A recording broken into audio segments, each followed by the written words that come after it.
हनुमंताच्या जन्मदिनी पालखी सजली माझ्या आई गावदेवीची.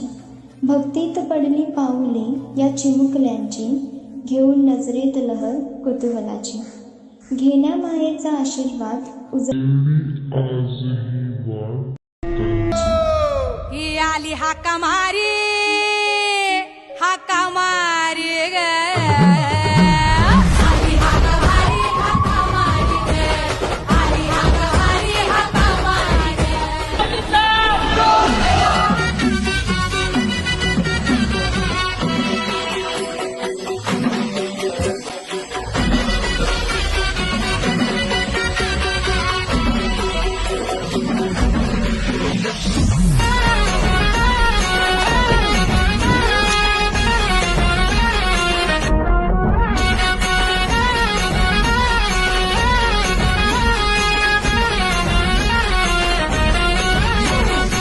आई, आज तुझ्या या रूपाला जरी निरोप देत असलो तरी अनेकांच्या इच्छा, लोकांच्या मनातले दुःख